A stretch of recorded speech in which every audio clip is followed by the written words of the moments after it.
Showtime! The Capital G Show starts right now.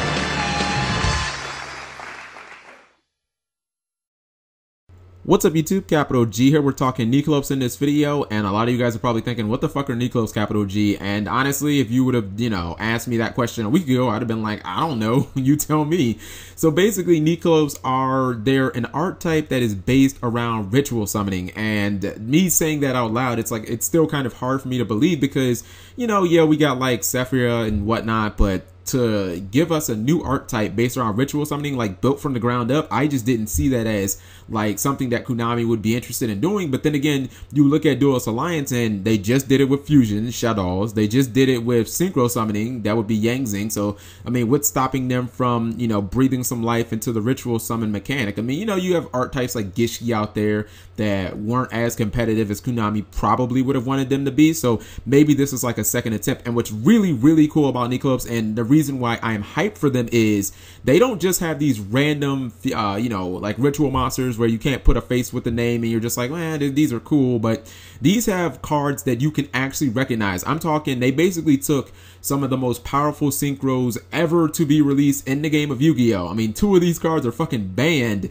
and they're, releasing like reiterations in form of ritual. The cards that I'm talking about are Baranek and Trishula, so I would just have to imagine that we're going to see a Gungnir ritual sometime soon. It's pretty much the same thing that they did with Evil Swarm, where, they basically turned the ice barrier, the most powerful ice barrier synchros into Xyz forms. It looks like they're going to do that with rituals. And don't 100% quote me on this. I believe that Niklos will start being released in the set that comes after New Challengers. I think it's called The Secret of Evolution.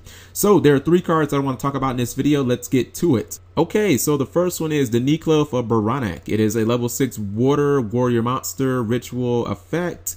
Level 6, 2300 attack, 1400 defense, can be ritual summoned with a Niklos ritual spell card, must be special summoned by a ritual summon using a monster other than itself. So you can't use it to summon itself, and cannot be special summoned by any other ways.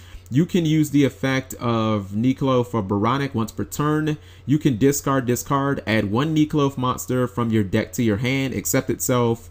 And its other effect is you can target up to 2 monsters on the field that were special summoned from the extra deck and return them to the hand.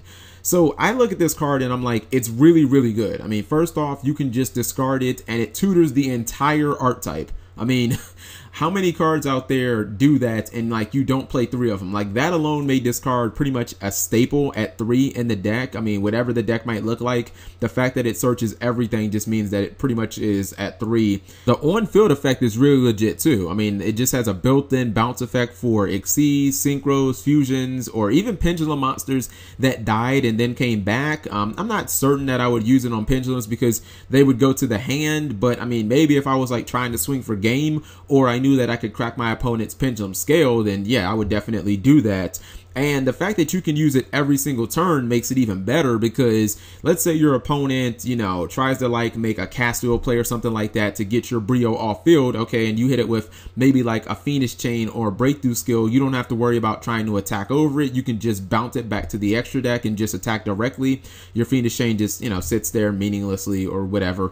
The main reason that I think that this card is excellent is simply because even if you draw it and you have no intentions on summoning it, it basically just tutors the entire art type. So it just makes the deck faster. You can get to whatever Niklos that you actually need at the time. And I mean, it's going to be a more consistent art type just because they have a card that can search out anything. Next up, we have the Niklos of Trishula. It's a level 9 water warrior ritual effect monster, 2700 attack, 2000 defense. You can ritual summon this card using a... Next up, we have the Niklos of Trishula. It's a level 9 water warrior ritual effect monster, 2700 attack, 2000 defense. You can ritual summon this card with a Niklos ritual spell card. Must be ritual summoned by attributing non-level 9 monsters and cannot be special summoned by any other ways. You can only use each effect of the Neekloth of Trishula once per turn. During either player's turn, when a Neekloth monster you control is targeted by a card effect, you can discard this card, negate that activation. And then the second effect is when this card is ritual summoned, you can banish one card at random from your opponent's hand, one card from their graveyard, and one card they control. Okay, so my first thoughts about the Neekloth of Trishula are this card is off the fucking chain, and I'm just gonna call it New Trish for the rest of the video. This card is fucking insane. I mean, the first thing that I noticed and I loved about this card is the effect is identical to old Trish. I mean, it's not even like Ouroboros where they sort of watered down the effect and you can only use one part of the effect once per turn, or it doesn't banish the card on the field, it just puts it back to the hand. No, it is the same fucking effect verbatim, literally the same exact thing. And I mean, I love that because we all know how powerful Trish used to be. You could just, you know, hit that one card in your opponent's graveyard and then just massively cripple them. I mean, you take away one of their synchro cards, you take away one of the cards in their hand, and it was just a lot of times you drop Trish and it was GG, and this guy has the same exact effect.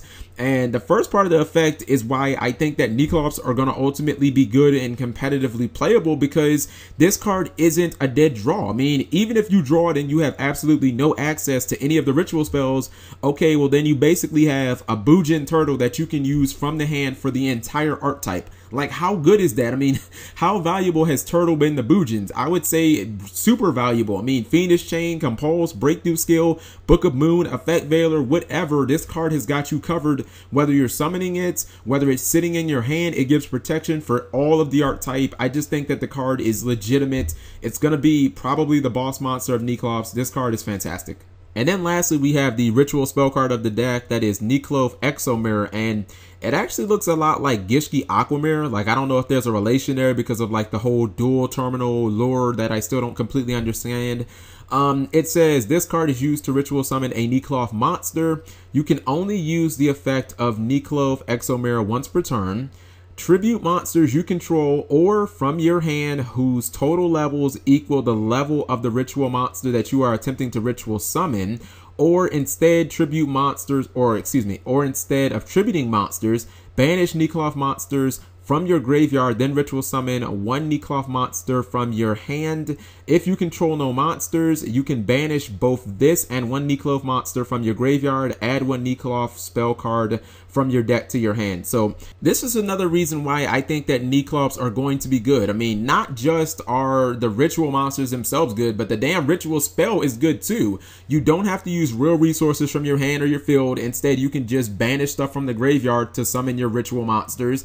And then even when your ritual monster that you just summoned dies, all you have to do is just banish it from the graveyard, banish the Exomirror that you used to summon it, and then you get another Exomirror for free. I mean, when we just take these three cards into consideration, okay, we've got a ritual spell that can search itself out. We've got ritual monsters that can be summoned by banishing shit from the graveyard, so you don't even have to use resources from your hand or your deck. We've got Trishula effect that is fucking bananas. Even if you draw the Trishula and you can't ritual summon it, you basically get a Bujin Turtle that you can use on both players' turns. And then you have Brio, who basically searches out the entire archetype.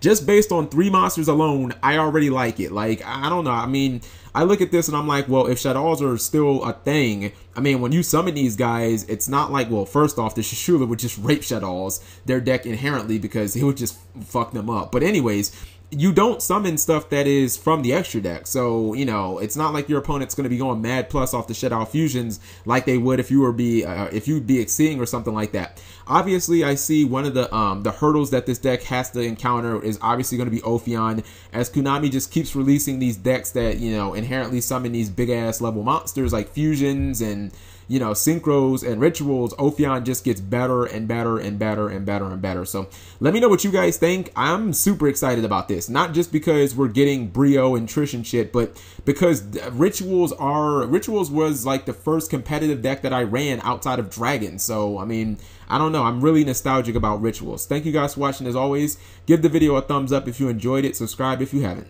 Subscribing makes life happy.